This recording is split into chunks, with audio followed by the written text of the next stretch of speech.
오늘 우리에게 주시는 하나님 말씀은 누가복음 13장 1절에서 9절입니다.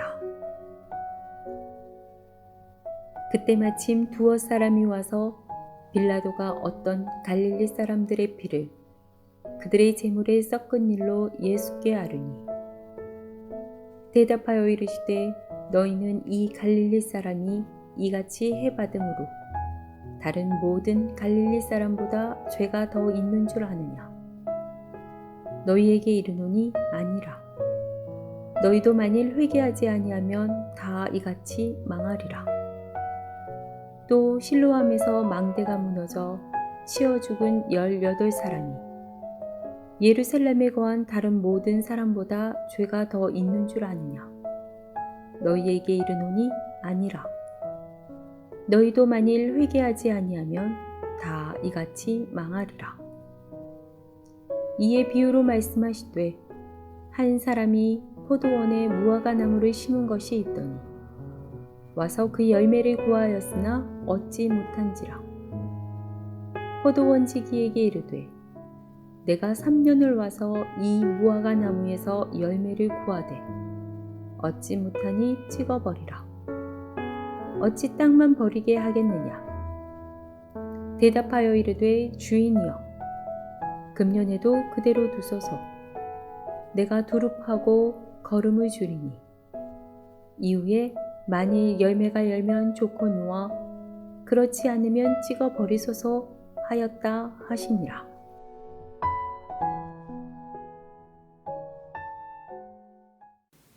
오늘 본문은 매우 충격적인 사건이 예수님께 보고되고 있었습니다. 여러 명의 갈릴리인들이 성전에서 빌라도에 의해서 살해를 당했다는 소식이었습니다. 13장 1절입니다. 그때 마침 두어 사람이 와서 빌라도가 어떤 갈릴리 사람들의 피를 그들의 제물에 섞은 일로 예수께 아뢰니, 이 사건이 정확하게 언제였는지는 알 수 없지만 역사를 보면 유대인들과 로마인들의 반목으로 인해 로마인들이 유대인들을 이와 같이 억압하고 죽이는 일들이 자주 있었습니다. 로마인들은 유대인들이 제사를 드리는 유월절 기간에 살육을 벌이곤 했는데, 유대 역사가인 요세푸스가 쓴 글에 보면 어느 해에는 유월절 제사 때 무려 3,000명의 유대인들이 짐승처럼 살육을 당했다라는 기록이 있습니다. 이처럼 민족적으로 볼 때 몹시 충격적이고 가슴 아픈 사건이 오늘 본문에 나와 있습니다. 그런데 예수님은 그들에 대해서 이렇게 말씀하십니다. 2절입니다. 대답하여 이르시되 너희는 이 갈릴리 사람들이 이같이 해 받음으로 다른 모든 갈릴리 사람보다 죄가 더 있는 줄 아느냐? 예수님께서는 두어 사람이 와서 빌라도가 갈릴리 사람들을 죽였다는 말을 들으셨을 때 참으로 안타깝구나 라고 하신 것이 아니라, 지금 그들이 이 안타까운 소식을 전하는 그 의도를 간파하시고 빌라도의 악함이나 너희의 악함이나 다를 바가 없다라고 하셨습니다. 왜냐하면 이 유대인들은 자기의 동족이 죽은 것에 아파하는 것이 아니라 그들이 왜 죽었을까 그 원인을 찾으면서 그들은 우리보다 죄를 많이 지었거나 뭔가 하나님 앞에서 범죄했기 때문에 저렇게 벌을 받은 것이다 라고 생각을 했기 때문입니다. 유대인들은 하나님의 율법을 받은 백성들입니다. 율법이란 하나님의 백성으로서 사는 방법을 제시하는 매우 보배롭고 귀한 지침입니다. 그러나 언제부턴가 그들은 율법에 빠지게 되었습니다. 여러분, 신앙은 순종해 가는 것이지 빠지는 것이 아닙니다. 유대인들은 언제부턴가 율법을 자랑하기 시작했고, 율법을 잘 지키면 복을 받고 율법을 잘 지키지 않으면 화를 받는다, 이것을 점점 이분법으로 나누기 시작하면서 사람이 병이 나거나 사고를 당하면 그는 뭔가 율법을 지키지 않아서이기 때문이고, 이와 같이 처참한 죽음을 당하는 것도 그가 죄를 지었기 때문에 하나님께서 벌을 주는 것이다, 이렇게 이분법으로 생각을 했던 것입니다. 그러므로 이런 큰 재난의 사건을 들었을 때 과연 그는 어떤 죄를 지었길래 저런 고통을 받고 있는가 매우 냉소적으로 차갑게 바라보았던 것입니다. 그들이 병자를 보면서도 어떤 마음을 갖고 있었는가를 특별히 제자들을 통해서도 볼 수 있는데 우리 한번 요한복음 9장을 열어보겠습니다. 심지어 예수님의 제자들이란 사람들마저도 눈먼 맹인을 보면서 그를 안타까워하거나 연민의 정을 가진 것이 아니라 저것이 누구의 죄 때문으로 인한 것일까? 이렇게 냉소적으로 이분법으로 생각을 하고 있었다는 것입니다. 1절의 말씀 다 같이 읽겠습니다.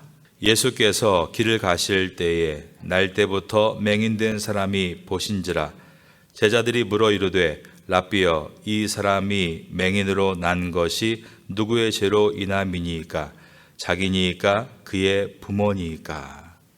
그러자 예수님께서 대답하시되 이 사람이나 그 부모의 죄로 인한 것이 아니라 그에게서 하나님이 하시는 일을 나타내고자 하심이라 라고 하셨습니다. 저는 이 성경을 보면서 그 당시에 예수님께서 이렇게 굳어진 유대인들을 보시면서 얼마나 마음이 아프셨을까 생각이 듭니다. 또한 그러한 유대인의 제자들을 이끌어 가실 때, 훈련시키실 때 얼마나 고통스러우셨을까를 생각해 봅니다. 그러나 이것도 저의 착각입니다. 왜냐하면 저 또한 누군가를 보면서 이분법으로 보고 있기 때문입니다. 이것은 이렇게 적용해야 됩니다. 지금 오늘날 주님이 나를 보시면서 얼마나 괴로워하실까? 얼마나 나를 보시면서 안타까워하실까? 남의 비극을 통해서 쉽게 판단하고 정죄하는 이 버릇을 고치지 않는 나를 주님이 얼마나 힘들어하실까입니다. 다시 누가복음 13장으로 돌아가겠습니다. 3절 말씀입니다. 너희에게 이르노니 아니라 너희도 만일 회개하지 아니하면 다 이와 같이 망하리라. 예수님은 아니다 라고 매우 단정적으로 표현하십니다. 정색을 하신 것입니다. 아니다. 결코 그것이 아니다. 재난이나 불행한 사건이 무조건 죄의 결과라는 그러한 이분법적인 편견은 다른 사람의 죄에 대해서 마음 아파하지 않는 것뿐 아니라 자신이 그런 불행한 자리에 없는 것이 마치 자신이 의인이기 때문이라는 잘못된 교만을 만드는 것이다. 바로 이것이 죄이다라고 하신 것입니다. 예수님께서는 빌라도에게 죽임을 당한 사람을 보면서 상대적으로 자기들의 죄 없음을 확인하려는 그들의 간악한 마음에 모두가 다 죄인이다라고 말씀하셨습니다. 여러분은 모두가 새벽에 나와 기도하시는 분들입니다. 어떤 재미난 이야기를 책으로 읽은 일이 있습니다. 한 성도가 교회에 열심히 나왔습니다. 새벽에 나와서 기도한 것입니다. 그런데 가만히 일주일쯤 새벽에 나와 보니 교회에 모모 권사님도 안 계시고 새벽에 또 모모 집사님도 안 계시더라는 것입니다. 믿음이 좋은 줄 알았는데 새벽에 아무도 나오지 않는 것을 보면서 불평하기를 시작했습니다. 하나님, 제가 새벽에 나와 보니까 저분도 안 계시고 이분도 안 계시네요. 저는 그분들이 믿음이 좋은 줄 알았는데 제가 잘못 알고 있었습니다. 그러자 하나님께서 이렇게 말씀하셨더라는 것입니다. 얘야, 새벽에 나와서 그렇게 다른 사람의 허물과 죄를 지적하려면 그냥 자라. 근데 이것이 우리 안에 들어올 수 있는 아주 쉬운 죄라는 것입니다. 내가 믿음이 좋아지고 뜨거워지는 것이 남과 비교하고 그를 정죄해서는 결코 신앙은 바르게 자라갈 수 없다라는 것입니다. 언제나 말씀을 자기에게 적용하고 오직 십자가를 바라볼 수 있는 우리 모두가 될 수 있기를 예수님의 이름으로 축원합니다. 그리고 불의에 재난을 당하지 않는 자는 의인이다. 이러한 생각을 갖고 있는 그들에게 너희들은 자신을 돌아보고 회개할 것을 속히 회개하라 라고 하셨습니다. 여기에서 회개는 헬라어로 메타노에오라는 단어인데 지난 날을 돌아보아서 자신의 잘못을 깨닫고 뉘우치라 정도가 아니라 잘못된 삶의 태도를 완전히 바꾸라라는 뜻입니다. 우리가 묵상할 때 적용을 합니다. 적용이란 내가 바꿔야 할 생각, 태도, 말을 구체적으로 바꿔나가는 것입니다. 작은 일이라도 그 작은 한 가지를 확실하게 바꿔나가야 합니다. 바로 이것이 회개, repent입니다. 그러므로 적용은 너무 큰 일을 하는 것이 아니라 너무 추상적인 것이 아니라 작지만 구체적인 것, 하나가 확실하게 바뀔 때까지 또 도전하고 기도하고 실천하는 것, 이것이 적용입니다. 물론 실패하겠죠. 그러나 다시 반복하는 것입니다. 성령을 의지하여 말씀을 붙들고 다시 시작할 때 조금씩 변하는 자신을 만나게 됩니다. 남편을 바꾸기 위한 경제개발 5개년 계획, 아이를 바꾸기 위한 새마을운동, 이런 거 너무 좋아하는 마음속에 오늘 유대인의 마음이 우리 안에 있다는 것을 봐야 합니다. 내 자신이 정말 변화해야 될 것들, 그 작은 하나하나를 변화시키는 것, 이것이 진정한 회개입니다. 지금 예수님께서 빌라도에게 갈릴리 사람들이 죽었다며 말하는 사람들과 그 말을 듣고 있는 사람들에게 지금 당장 해야 될 일은 그 원인을 찾고 남을 정죄하거나 사건을 판단하는 것이 아니라 너희 각자가 회개하는 일이다 라고 말씀하셨습니다. 이웃이 당하는 불행을 보고 위로해주고 함께 아파해주진 못할 망정 도리어 판단하고 정죄하는 그런 신앙의 태도를 다 벗어버리고 너희 자신도 하나님 앞에서 동일한 죄인임을 깨달으라 라고 하시는 것입니다. 3절을 다시 읽어드립니다. 너희에게 이르노니 아니라 너희도 만일 회개하지 아니하면 다 이와 같이 망하리라. 이와 같이 망하리라, 이 말씀은 하나님의 최후의 심판이 기다리고 있으며 그들의 행위를 따라 하나님은 반드시 심판하심을 잊지 말라라고 하신 것입니다. 4절을 봅니다. 또 실로암에서 망대가 무너져 치어 죽은 18사람이 예루살렘에 거한 다른 모든 사람보다 죄가 더 있는 줄 아느냐. 실로암은 예루살렘 남쪽과 동쪽 성벽에 접해 있었고 기은으로부터 예루살렘으로 공급되는 물을 저장하는 저수지였습니다. 지금 예수님의 말씀은 이것을 지키기 위해서 세워놓았던 망대가 무너져서 그 사건으로 18명의 생명이 사라졌는데, 이 사건에 대해서도 예루살렘 사람들은 그들이 전통적으로 이해해온 방식을 따라서 죄의 대가다 이렇게 해석을 했다는 것입니다. 이것에 대해서도 예수님은 결코 그것이 아니다라고 하시며 그들이 죄가 더 많아 그런 일을 당한 것이 아니다 그러시면서 3절과 똑같은 문장으로 5절을 말씀하셨습니다. 너희에게 이르노니 아니라 너희도 만일 회개하지 아니하면 다 이와 같이 망하리라. 주님께서 3절과 5절에서 동일한 내용을 2번 말씀하신 것은 강조입니다. 우리 자신의 삶이 어떤지 자신을 살피고 돌아보고 죄에서 돌이키는 것이 신앙이지, 상대방의 고통과 괴로움에 대해서 해석하고 그를 평가하고 비난하는 것이 결코 신앙일 수 없다라고 하신 것입니다. 만일 그 죄에서 돌이키지 않는다면 하나님의 최후의 심판을 비켜나갈 수 없다라고 말씀하셨습니다. 이제 6절부터는 새로운 내용으로 이어집니다. 이에 비유로 말씀하시되 한 사람이 포도원에 무화과 나무를 심은 것이 있더니 와서 그 열매를 구하였으나 얻지 못한지라. 앞부분에서는 회개하지 않을 때 내려지는 심판이 강조되었는데 6절부터는 이 비유를 통해 하나님께서 인내하시는 동안 회개하라 촉구의 말씀을 기록하고 있습니다. 여기에 나와 있는 무화과 나무는 이스라엘을 상징하는 나무입니다. 포도원에 무화과 나무를 심었다라고 되어 있는데 이 포도원은 이스라엘을 또한 상징하는 장소라고 할 수 있습니다. 이스라엘은 하나님께서 출애굽시키셔서 저것거리려는 가나안 땅으로 인도하게 하신 보배롭고 귀한 백성들입니다. 여기에서 무화과 나무를 심은 한 사람은 하나님이십니다.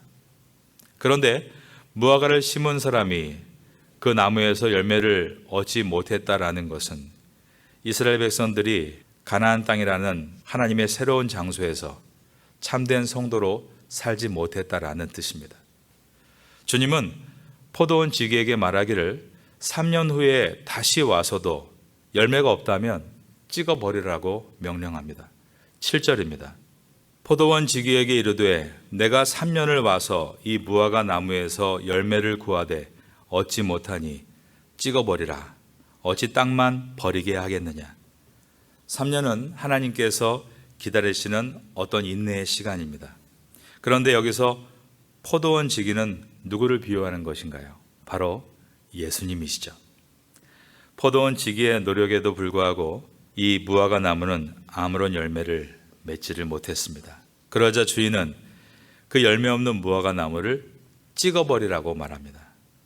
열매를 맺지 못한 무화과 나무는 두 가지 면에서 부정적인 측면을 가지고 있는 것인데, 하나는 과실수가 과실을 맺지 못함으로 스스로의 존재 가치를 잃어버린 것이고, 또 하나는 쓸데없이 자리만 차지하고 있으니 땅만 버리고 있기 때문이었습니다. 이쯤 되면 이 쓸모없는 무화과 나무를 찍어버리라는 명령은 부당한 명령이 아니라 당연한 명령입니다. 여기서 찍어버린다는 것은 그 시대에 주어진 하나님의 징벌의 수준 정도가 아니라 영원한 파멸을 말하는 것이고, 하나님의 인내가 끝난다는 이 뜻은 이 땅에 내려질 최후의 심판을 보여주고 있습니다. 그런데 이때 포도원 지기가 주인에게 간구를 합니다. 8절입니다. 대답하여 이르되 주인이여 금년에도 그대로 두소서. 내가 두루 파고 거름을 줄이니.